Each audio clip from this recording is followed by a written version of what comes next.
Special delivery. The delivery of that which is uncommon, exceptional in character, different from others. Special delivery.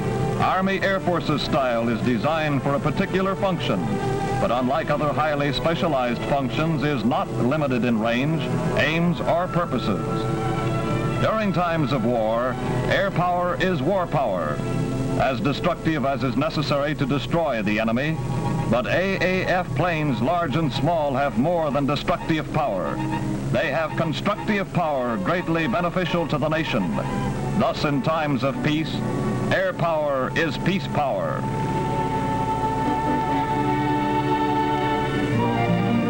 During war, instantaneous delivery was a daily function. Rear penetrations delivered at a moment's notice to assist pushing, back-breaking assaults of the ground forces sometimes meant the difference between victory and defeat.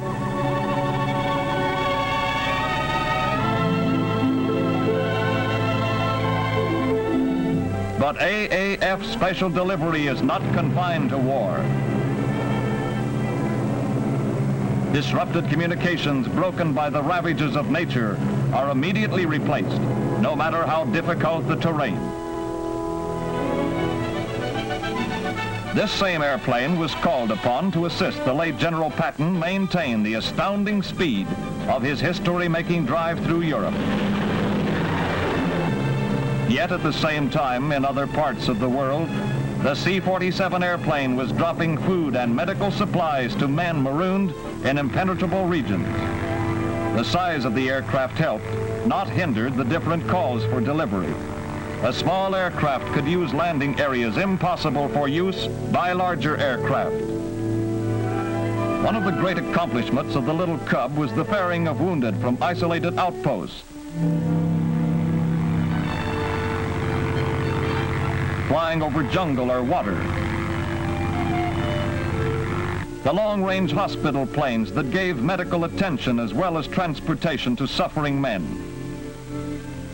Airline routes for peacetime were pioneered by the famed Air Transport Command's War Special Delivery. The formidable flying fortress that brought fear to the hearts of the enemy carried serum over the great ice expanse of Alaska. Helicopters, never used as combat planes, penetrated areas where even the small Cub could not enter and made on-the-spot landings to deliver everything from secret pouches to babies. The Tokyo-famed B-25 Mitchell, one of the outstanding planes of the war, is now fighting for health. Instead of bombs, the B-25 now sprays DDT over large areas in a very short space of time and on a moment's notice. Epidemics can now be prevented or stopped suddenly.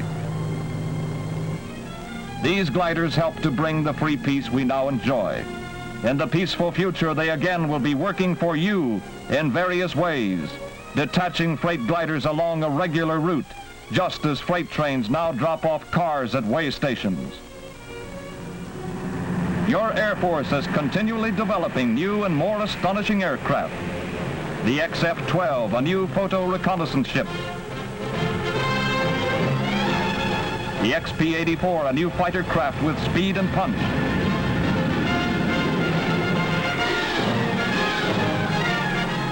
The small flying wing and the giant XB-35. The C-74, one of the world's largest. The AAF dreams of today will be the aircraft of tomorrow. The B-29, one of the most favored of our Sky Armada, spread long-range death and destruction on the Japanese enemy and proved the vulnerability of their home islands to air attack.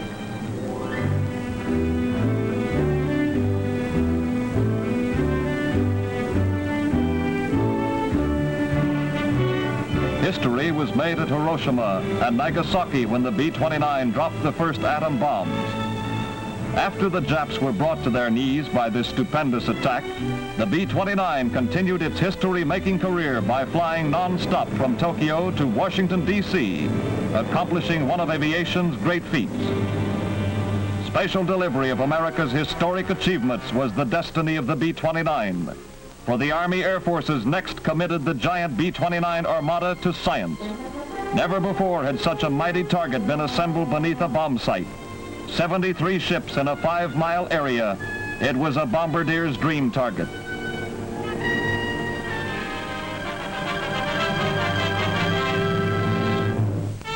On Kwajalein, the ground crews prepared for crossroads, fully aware of the watchful eyes of the world. With calm precision, they checked the motors for last-minute adjustments. Each entire aircraft was given a final tune-up. Special equipment long kept under protective covers against the elements was brought out and installed. The last rehearsals are held with the drone planes, carriers of all kinds of scientific instruments for measuring the effects of the blast. The ground beep pilot takes the plane off the ground.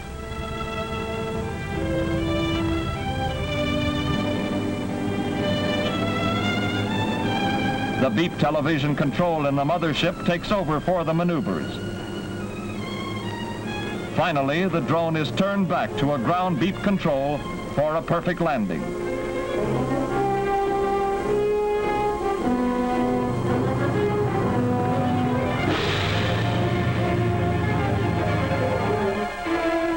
The mighty A-bomb was carefully loaded into Dave's Dream, the ship chosen to carry and drop the bomb. Constant guard was maintained and loading activities were carried on behind canvas screens. Aboard the target ships, last-minute preparations were also underway. Animals of various kinds were readied for tests to tell what effects the bomb had on living things. The sheep, first sheared, are then covered with ointment as protection against flesh burns.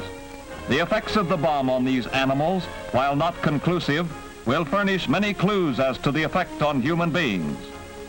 Leaving their ships, many of them for the last time, crew members boarded barges bound for the observation fleet and safety.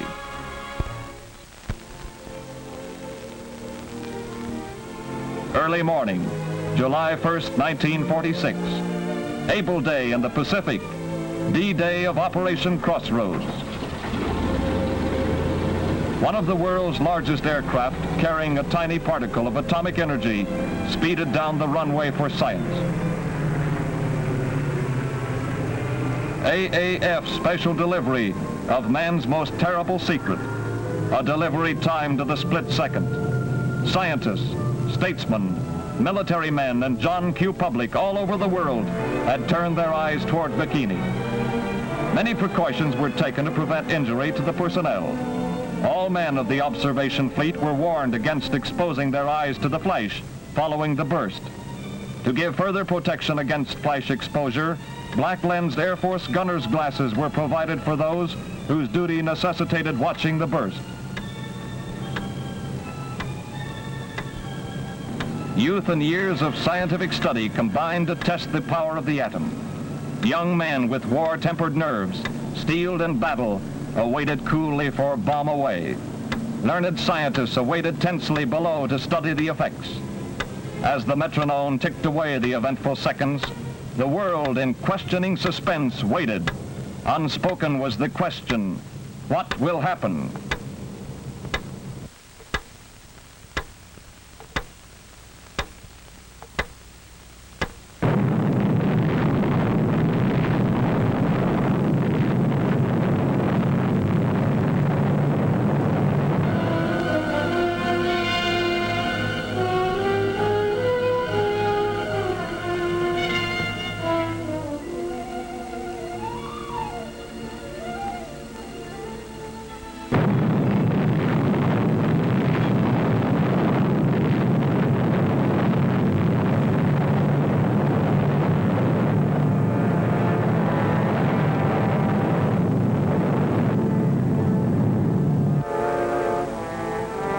Man peeks into the power of the universe.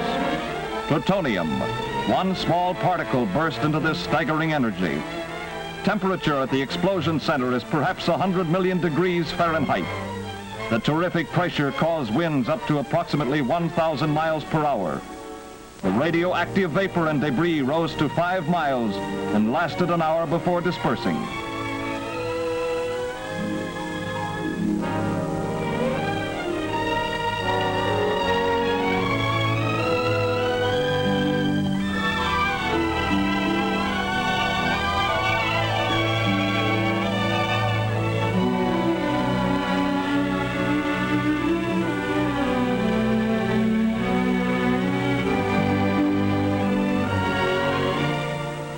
The inspection and salvage fleet moved cautiously toward the target area, testing for radioactivity with Geiger counters.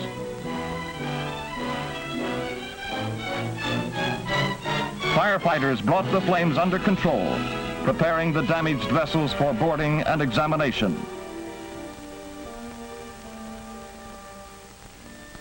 Scientific instruments were removed from the ships and given to the laboratories for careful study. X-ray and high-speed atomic particles, both deadly types of radioactivity, were discovered. Heavy damage was sustained by a large part of the target ships. The Saratoga was severely hit. The Jap cruiser Sakawa was damaged so badly that it later sank.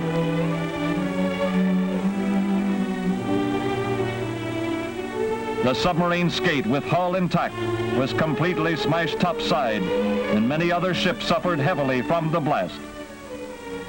Probably no fleet will ever again be gathered so conveniently for an atomic attacker.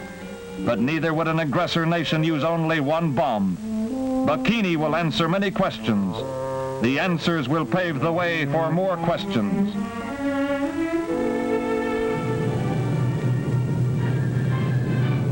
The never-ending stream of questions of the future can only be answered by continuous study today. Science seeks through research and development. Your air forces in war led the world in war power. Today, in peace, it leaves the world in peace power.